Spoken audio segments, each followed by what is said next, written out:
John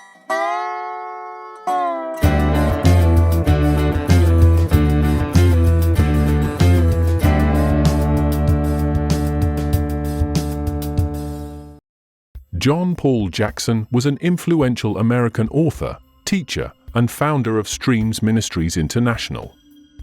He is widely recognized for his focus on supernatural topics such as dreams, visions, and biblical dream interpretation. Born in Midland, Texas, Jackson's spiritual journey began at a young age when he allegedly experienced vivid dreams and supernatural encounters that shaped his calling into prophetic ministry. He developed numerous prophetic training courses that aimed to equip believers with the ability to interpret dreams and understand divine visions. Jackson's early ministry saw him serving as the senior pastor of 2 churches, where he honed his teaching and leadership skills. His position as assistant pastor with the Vineyard Movement's Christian Fellowship in Anaheim, California, introduced him to evangelist and so-called NAR prophet Paul Cain, who had worked closely with William Branham during the Latter Rain movement. In late 1988, Cain visited the Anaheim Vineyard to deliver a prophetic message to the group. During his visit, a 6.9 earthquake flattened Soviet Armenia, news of which had not yet reached the United States. Cain claimed that God had informed him via prophecy that a large earthquake would occur to announce his arrival, as well as one that would occur soon after he departed from Anaheim. The claim was made that an earthquake in Pasadena, a city that often experiences more quakes in a year than there are days, was the fulfillment of his alleged prediction. After his leaving, leadership at Vineyard associated the Armenian quake with Cain's so-called prophecy, not realizing that the quake had happened during his visit. Soon after, Jackson joined Mike Bickle, Paul Cain, and John Wimber at Metro Christian Fellowship in Kansas City, Missouri, and became an established prophetic voice within the charismatic community. A prolific author and conference speaker, Jackson's influence extended beyond church walls.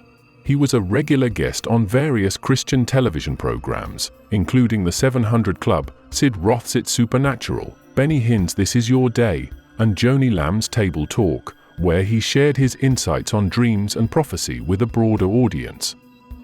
His own television program, Dreams and Mysteries with John Paul Jackson, aired on Daystar, further establishing his presence in the Christian media landscape.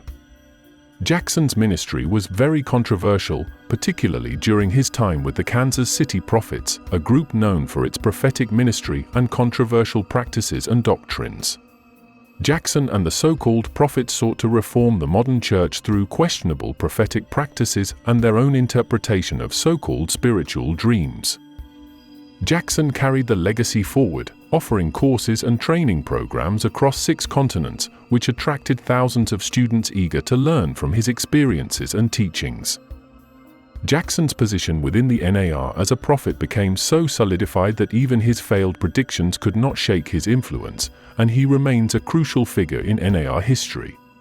How did Jackson gain such influence over the trajectory of the International House of Prayer and ultimately the new Apostolic Reformation? Why did Jackson and the other Kansas City prophets part ways? To find out, we must explore the events that took place during the early years of IHOP-KC. Well, you shouldn't seek signs and wonders. Yeah, but they should follow you. Well, it says in the Bible that we cast out demons in your name and heal the sick, but I didn't know you. Yeah, so if there's going to be false signs and wonders, then you better come out with the real. Because the last days, we're coming into the last of the last days. They're going to be evil, supernatural, demonic things manifesting. You're going to see people that are 10 foot tall. You're going to see people that shapeshift and disappear. And it's going to be more and more on the news, on videos, on YouTube. I remember John Paul Jackson used to, how many know John Paul Jackson? He used to go to these New Age fair. He used to come to our conferences, and he would go and set up a booth, and he would give words, but they thought it was psychic, but it was prophetic. And then the organizer of the whole thing said, "Man, they're all mad at you because you're taking all their business away." John Paul Jackson's collaboration with Mike Bickle marked a pivotal chapter in his prophetic ministry. Their partnership began in the mid-1980s when Jackson joined the Kansas City Fellowship, a group led by Bickle that was gaining prominence for its focus on prophetic ministry. Jackson quickly emerged as a key figure within the Kansas City Prophets, a group of ministers who claimed that God was forming a spiritual army to battle the forces of evil and bring a final revival before the impending end of days.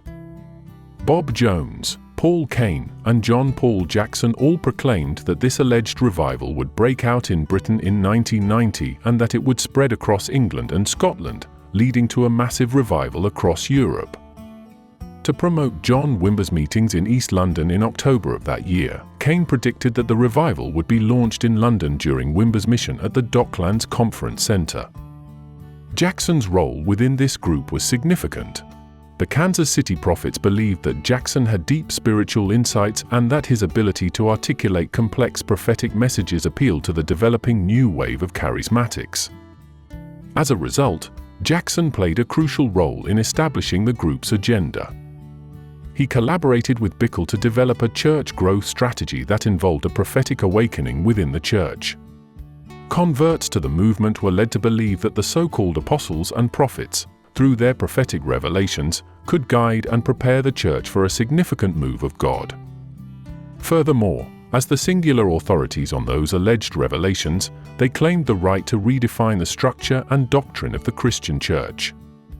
Jackson declared that those in the new order must practice instant obedience to the prophets. The Kansas City prophets were creating what would become a new breed of Christian, a militant version that placed more emphasis on prophecy than on the gospel of Jesus Christ. Working with others in the Kansas City Fellowship, Jackson's ministry transitioned to emphasize spiritual dreams and their interpretations. He developed a structured approach to understanding and interpreting dreams and taught that God communicated with his people through their dreams. The other so-called prophets recognized the power of that strategy since many people have dreams when they sleep. At the same time, it gave the so-called prophets insight into the minds of their converts.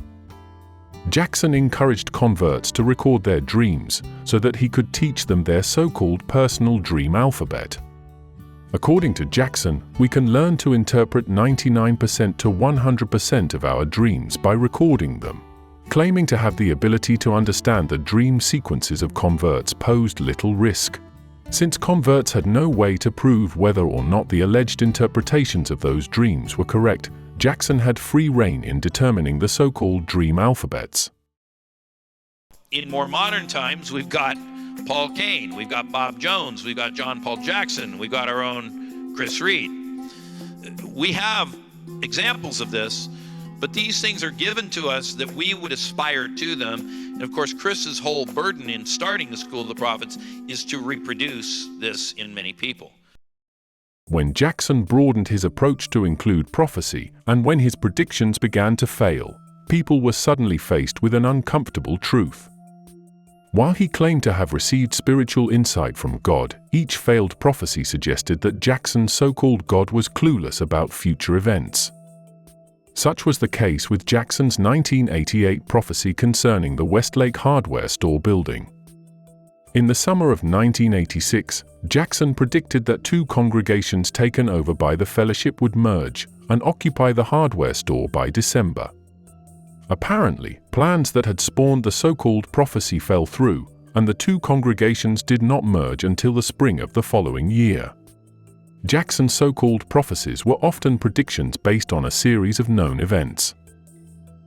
After the stock market plunge in 1987, for example, Jackson predicted that a severe financial collapse would occur in 1988. He described the event as, quote, another severe shaking that will lead to a fall. Jackson's prediction was more than a bad guess at market analytics. Nothing that even resembled a financial collapse occurred in 1988. The stock market remained relatively stable, and the financial disaster that Jackson had foreseen did not materialize. This failure had a substantial impact on Jackson's credibility and the reputation of the Kansas City prophets. Critics and skeptics seized upon the inaccurate prophecy as evidence of the group's fallibility and questioned the validity of their prophetic gifts. Jackson's failed predictions created tensions within the Kansas City Fellowship. Mike Bickle, as the leader of the fellowship, faced the difficult task of addressing the failed prophecy and its implications. According to Reverend Ernie Groon's extensive report, Aberrant Practices and Teachings of Kansas City Fellowship, Bickle had to navigate the delicate balance of maintaining the integrity of the fellowship while dealing with the disillusionment of their followers and the public. Bickle's response to the failed prophecy involved a re-evaluation of the group's prophetic practices and a decision to distance the fellowship from Jackson. Eventually, the decision was made to send Jackson back to John Wimber's Vineyard Church, and his poor track record with prophecy was scrubbed from the so-called prophetic history of IHOP-KC.